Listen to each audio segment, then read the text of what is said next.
Welcome to our deep dive on Factfulness by Hans Rosling. Oh, yeah. This book is all about challenging our assumptions about the world. And it kind of reveals this surprisingly positive reality. Yeah. Rosling's approach is so interesting because he uses data, but he weaves in personal stories that make learning about global trends feel personal. Yeah.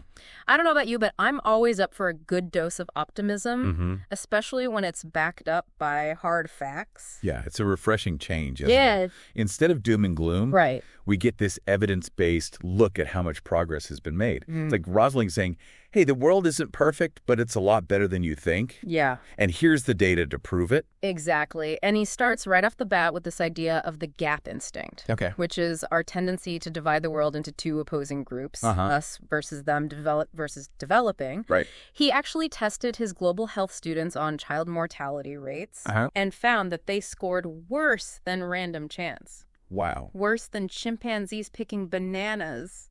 It's a funny anecdote, but it reveals something pretty profound about how deeply ingrained this two-box model is in our thinking. We cling to these oversimplified categories even when the evidence shows that the world is far more nuanced. Right.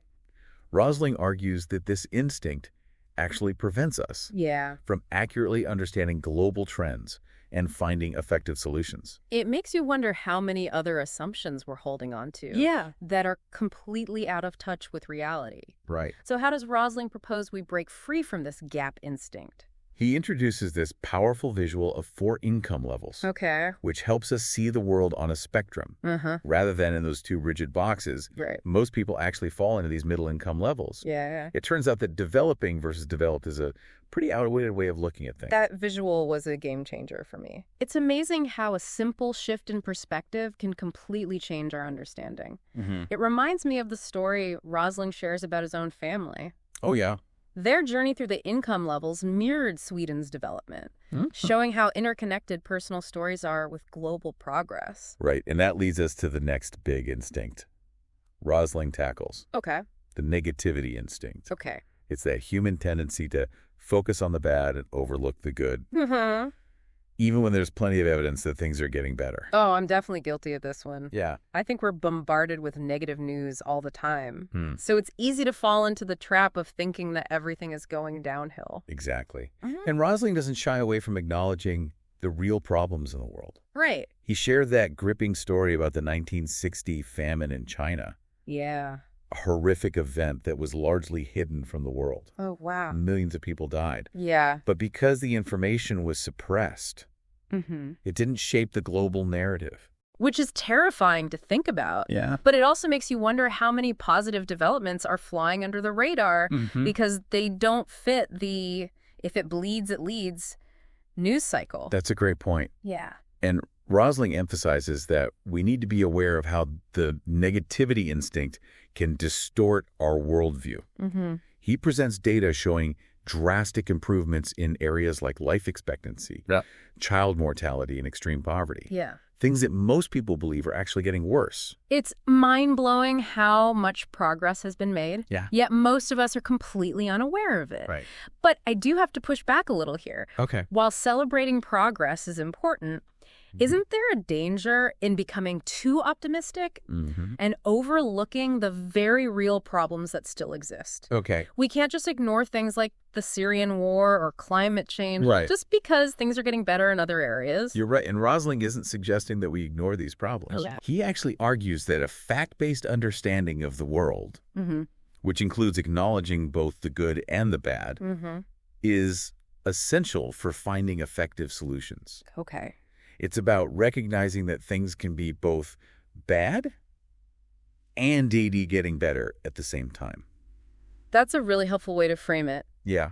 It's not about naive optimism. Right. It's about seeing the world with clear eyes and understanding the full picture. Yeah. Okay, so what's the next instinct Rosling tackles? He dives into the straight line instinct, which is our tendency to assume that trends will continue in a straight line forever and ever. We see a line going up or down, and we assume it will just keep going in that direction. So kind of like how I assumed to be 6 feet tall by now because I was growing so fast as a kid. Exactly. And just like human growth eventually levels off, so do many other trends. Right. Rosling uses the example of population growth. The babies per woman curve, which looks more like a slide than a straight line, shows how population growth is actually slowing down. Okay, that makes sense. Yeah. And speaking of babies, he also talks about how eradicating extreme poverty is actually the most effective way to curb population growth. Yes, it's a fascinating example of how seemingly unrelated issues are actually deeply interconnected. Yeah. When people have access to education, healthcare, and economic opportunities, they tend to have fewer children. Yeah. Leading to a more sustainable population growth rate. That's such a powerful insight. Yeah. It shows that addressing poverty isn't just a moral imperative. It's also a smart strategy for tackling other global challenges. Exactly. Okay, I'm ready to hear about the next instinct. Okay. What's up next on Rosling's list? He calls this one the fear instinct. Okay. It's all about how our brains are wired to focus on dramatic, scary events. Yeah. Even when they're statistically unlikely. Oh, yeah. I think we're all susceptible to this one. Right. It's easy to get caught up in the fear-mongering and think that the world is a much more dangerous place than it actually is. Exactly. And Rosling shares a personal story. Okay. About how his own fear of World War III almost led him to misdiagnose a patient. Oh, wow. It's a vivid illustration of how fear can warp our perceptions and lead us to make bad decisions. Wow. That's a pretty powerful example. Yeah. So how does Rosling suggest we overcome this fear instinct? He encourages us to look at the data and understand the actual risks rather than letting our fears dictate our perceptions. Right.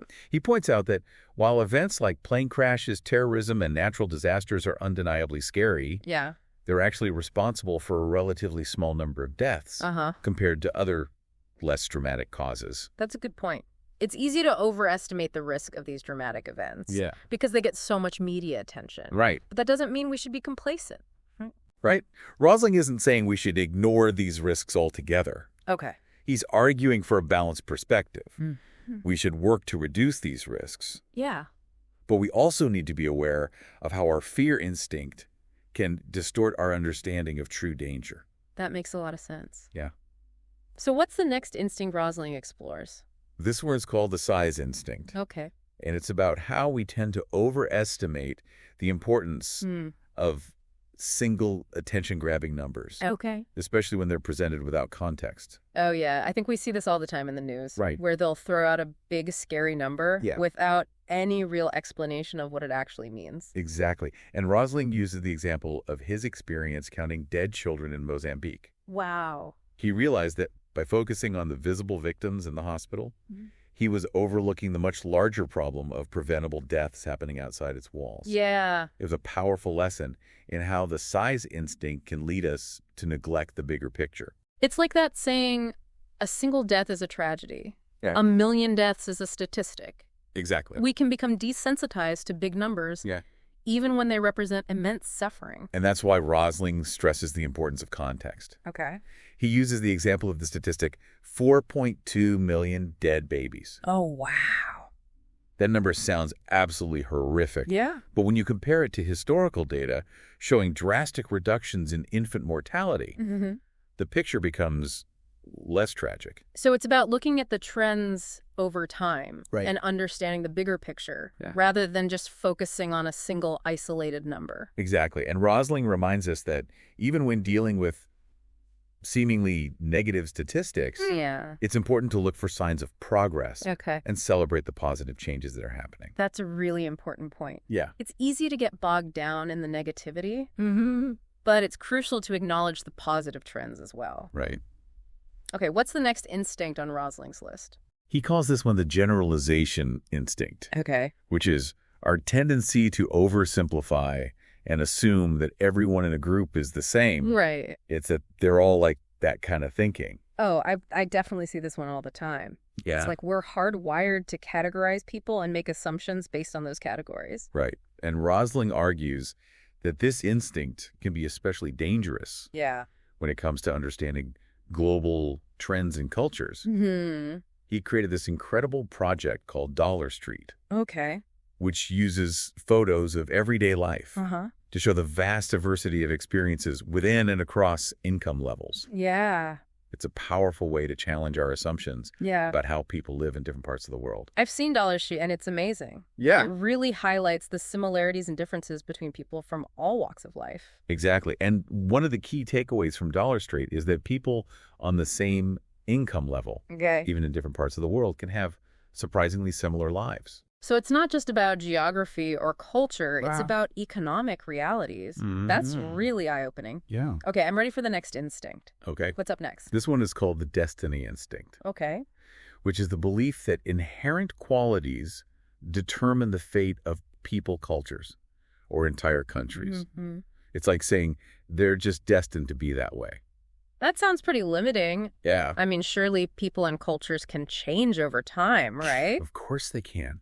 And Rosling provides plenty of evidence to show that cultures are not static. Okay. He uses examples like changing attitudes towards homosexuality and family structures in both Sweden and the United States to illustrate how much our values and beliefs can shift over time. Yeah. He also shares this really humbling story about being criticized by the chairwoman of the African Union for lacking vision. Oh, wow. That must have been a wake-up call. It was. It made him realize that his own assumptions about progress might not be shared by everyone. Right. And that it's important to respect different perspectives. That's a valuable lesson for all of us. Yeah. Okay, what's the next instinct Rosling explores? This one is called the single perspective instinct. Okay. Which is our tendency to get stuck in one way of thinking, whether it's an expert's narrow focus or clinging to a favored ideology. I think we can all fall into this trap sometimes. Yeah. It's easy to get comfortable with one way of looking at the world and ignore anything that challenges that perspective. Exactly. And Rosling argues that relying on a single perspective, even a seemingly positive one, can blind us to the bigger picture and prevent us from finding effective solutions. He shares this great anecdote about a Cuban minister of health who proudly declared Cubans the healthiest of the poor. Okay, that sounds pretty good on the surface. Right. What's the problem with that? Well, a young statistician pointed out that a more accurate description might be the poorest of the healthy. Interesting. It highlights how a single perspective, even a positive one, can obscure the full reality of situations. That's a brilliant example. Yeah. It shows how important it is to seek out diverse viewpoints and consider multiple perspectives. Right. Okay, what's the next instinct on Rosling's list? He calls this one the blame instinct. Okay. Which is our tendency to find a scapegoat when things go wrong. Yeah. It's about simplifying complex issues and pointing the finger at an individual or a group rather than looking at the systemic factors that might be contributing to the problem. I think we see this play out all the time in politics and social issues. Yeah. It's easier to blame someone than it is to understand the complexities of a situation. Exactly. And Rosling uses the example of a student who wanted to punch pharmaceutical companies in the face. Wow. For not researching diseases that affect the poorest. Wow. That's a pretty strong reaction. Yeah. But I can understand the frustration. Of course. And Rosling doesn't dismiss the student's anger. Okay. But he encourages us to look beyond the blame instinct and understand the systems that are creating these problems. Okay. In this case, he traces the blame back to the system of shareholder profits. Right. And the ingrained priorities within pharmaceutical companies. So it's not just about individual bad actors. Right. It's about the systems that incentivize certain behaviors. Exactly. That's a really important distinction. Yeah, and he also uses the compelling example of refugee smugglers. Okay. He shows how European policies, by confiscating the boats that refugees arrive in, actually create the market for dangerous single-use vessels. It's a sobering reminder that sometimes the people we're quick to blame are caught in a system they didn't create. Right. Okay, what's the final instinct Rosling explores? This one is called the urgency instinct. Okay. It's about how our brains are wired to respond to immediate threats, even if those threats are not necessarily the most important or impactful in the long run. I think this one is especially relevant in today's world.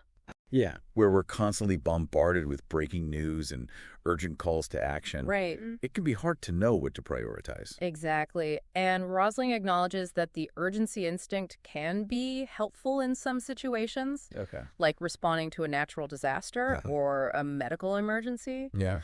But he also warns that it can lead us to make rash decisions Yeah. without fully considering the consequences. So it's about finding a balance between responding to urgent needs Right. and thinking strategically about the long-term implications of our actions. Exactly. And Rosling uses a powerful personal story to illustrate this point. Okay. He talks about his decision to recommend a roadblock in Mozambique to stop a potential epidemic. Oh, wow. While his intentions were good, the consequences were tragic. Oh, wow. That must have been a difficult experience. It was, and it taught him a valuable lesson. Yeah. About the importance of careful analysis and planning. Okay. Even in urgent situations. Right. He contrasts his own impulsive decision with the Liberian government's more measured approach to the Ebola outbreak. So even in the face of a terrifying pandemic, they took the time to gather data and develop a strategy based on evidence rather than fear. Exactly. And Rosling highlights how this approach helped them to build trust with the community and ultimately contain the outbreak more effectively. That's a really inspiring example. Yeah. It shows that even in the most challenging situations, we can make better decisions when we prioritize facts over fear. Right. Okay, so we've covered all 10 instincts that Rosling discusses in Factfulness. What are some of the key takeaways from this first part of our deep dive? I think the biggest takeaway is that our instincts, while they served us well in our evolutionary past, can often lead us astray in today's complex world. Yeah.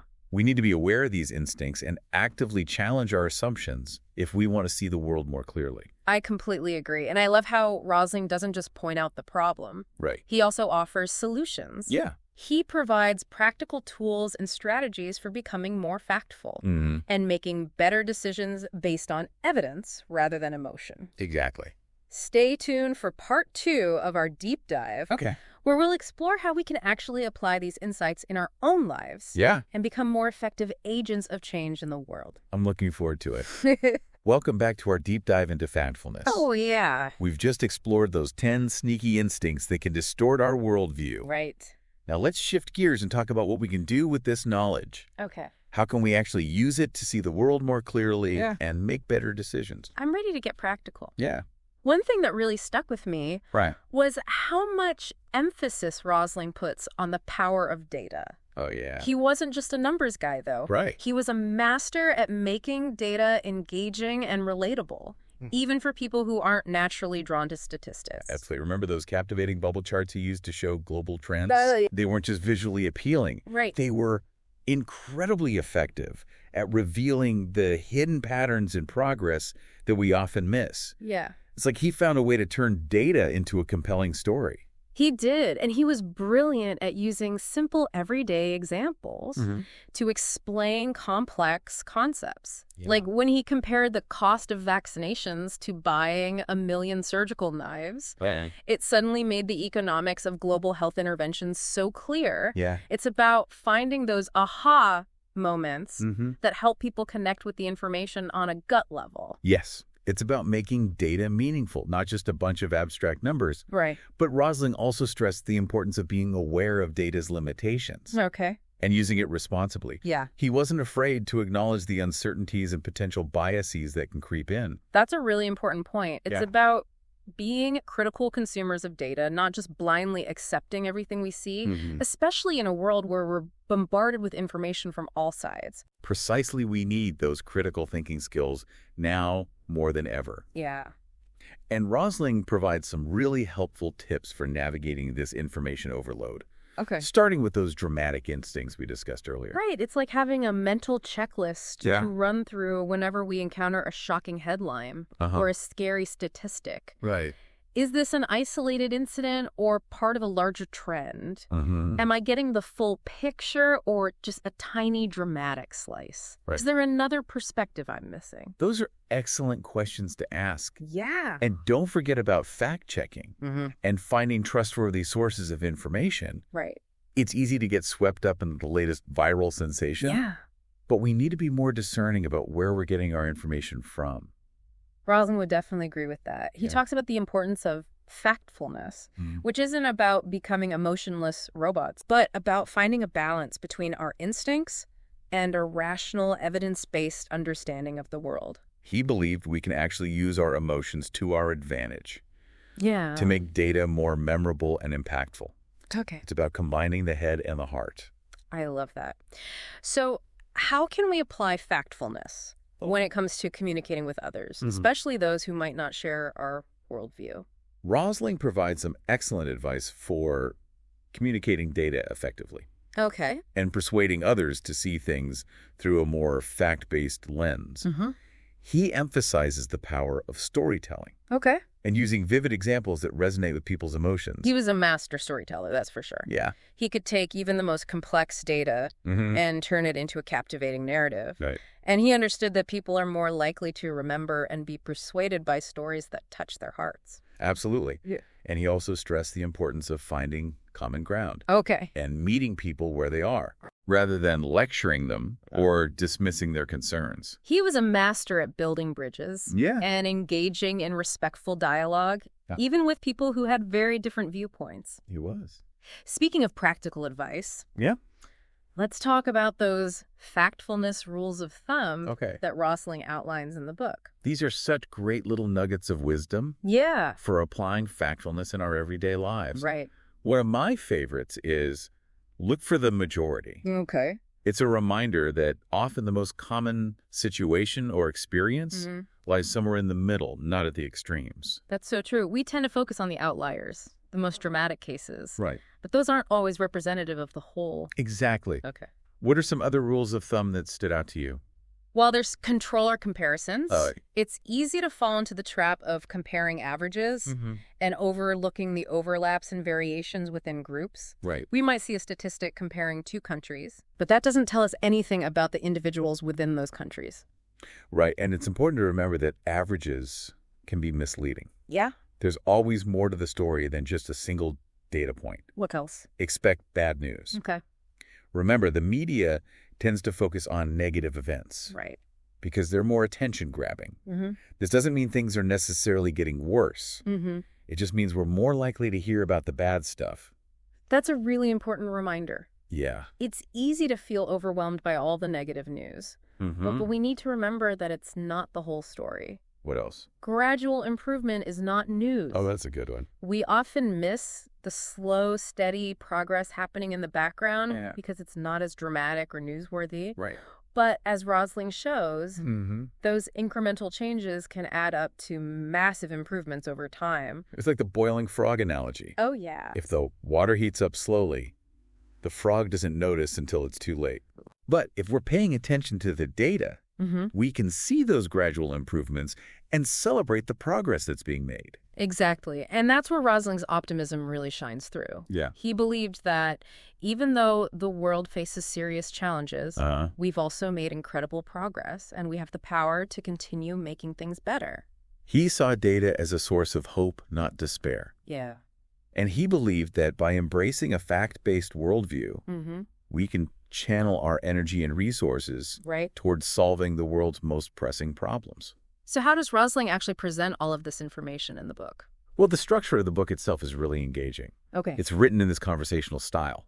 Yeah. Like you're sitting down with Rosling. Yeah. Listening to him share these fascinating stories and insights. Yes, it doesn't feel like a dry academic textbook at all. Right. He uses humor, personal anecdotes, and even a bit of showmanship to keep the reader hooked. Remember the sword swallowing? Oh. Definitely not your typical data presentation. Not at all.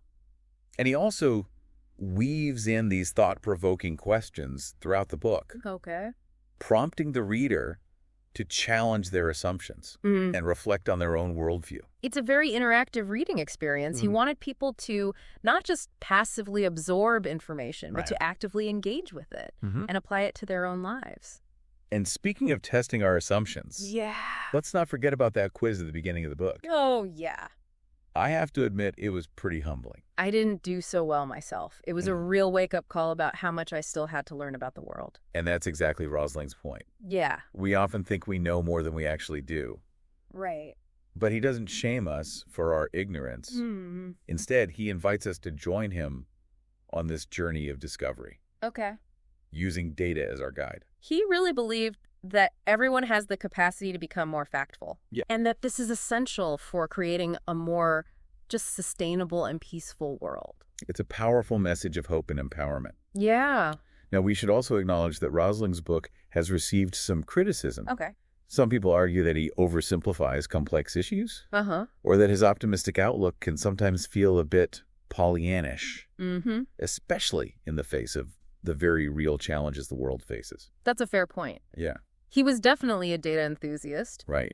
And his focus on progress can sometimes overshadow the persistent problems of poverty, inequality, and conflict that still plague many parts of the world. Yeah. But I think it's important to remember that Rosling wasn't trying to paint a utopian picture of the world. Right. He acknowledged that there are still serious problems to be addressed. His point was that we need a clear, fact-based understanding of the world in order to effectively address those challenges. Exactly. He believed that a sense of hope and progress is essential for motivating action. He wasn't advocating for complacency. He was advocating for informed action, driven by data and a belief in human potential. And he definitely sparked a global conversation about the importance of factfulness. He did. So as we move into the final part of our deep dive, let's think about how we can carry Rosling's message forward and use it to make a positive impact in our own lives and in the world around us. All right, so we've uncovered these instincts that can trip us up, and we've explored some of Rosling's strategies for becoming more factful. Right. But how do we actually put this into practice? Yeah, that's the big question, isn't it? What are some tangible takeaways from factfulness that we can use in our daily lives? Well, one thing that struck me was how much emphasis Rosling puts on individual action. Okay. Remember that story about the nuns distributing condoms in rural Africa? Oh, yeah. They weren't high-powered politicians or CEOs, but they were making a tangible difference in people's lives. Yeah. By focusing on what they could control. It's a reminder that we don't need to wait for some grand opportunity to make an impact.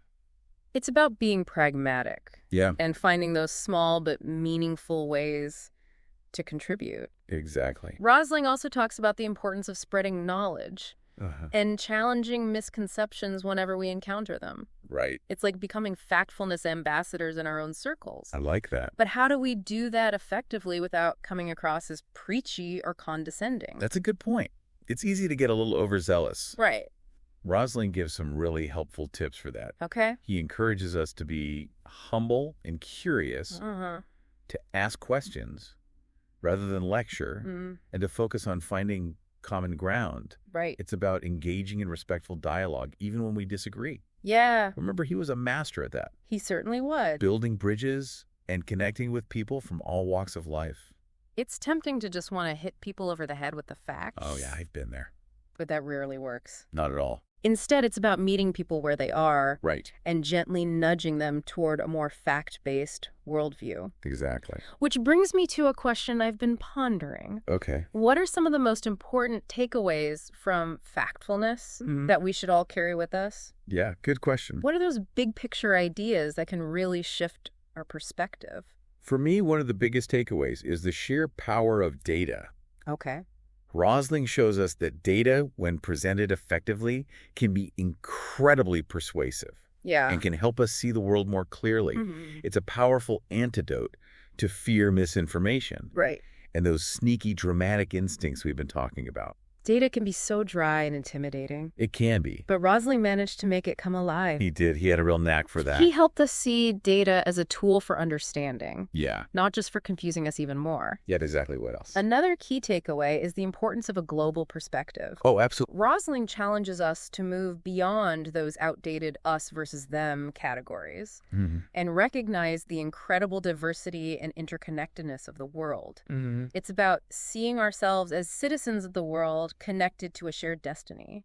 That's such an important point. Yeah. It's so easy to get caught up in our own little bubbles. Right. And forget that we're all part of something much bigger. And that leads to the theme of progress, which runs throughout the book. Yes, while Rosling acknowledges the very real problems that still exist, right, he also celebrates the incredible progress humanity has made. Yeah. It's a reminder that things can and do get better, even though it might not always feel like it. He challenges us to see the world through a lens of cautious optimism. Okay. Recognizing both the challenges and the opportunities. It's about finding that balance between acknowledging the problems and celebrating the wins. Right. And using that knowledge to inform our actions. I love that quote you mentioned earlier. Things can be bad and getting better at the same time. Oh, it's such a good one. It's so simple, yet so profound. It's a powerful reminder that the world is complex. Yeah. And that progress isn't always linear. Mm-hmm. We can hold both the good and the bad in our minds simultaneously. Yeah. And that's the essence of factfulness. It's not about denying the negative, right, but about seeing it in context alongside the positive. Exactly. It's about using data to inform our understanding and to guide our actions. It's about embracing a worldview that is both realistic and hopeful. I think that's a message we can all get behind. And I think that's a message that's more relevant than ever in today's world. Couldn't agree more. Well, on that note, we've reached the end of our deep dive into factfulness. It's been a pleasure. We hope this has been a thought-provoking and inspiring journey for you. We've certainly enjoyed exploring these ideas. We encourage you to continue exploring Rosling's work and to find ways to apply these insights in your own life. Absolutely. Remember, becoming more factful is an ongoing process. It is. It's about constantly questioning our assumptions, seeking out new information, and being open to changing our minds. That's key. And it's about having those crucial conversations with others, sharing what we've learned, and inspiring a more fact-based worldview. It's about spreading the factfulness. So as you go forth into the world, we leave you with this question. Okay. What one piece of data from this deep dive surprised you most? And how does it change your perspective?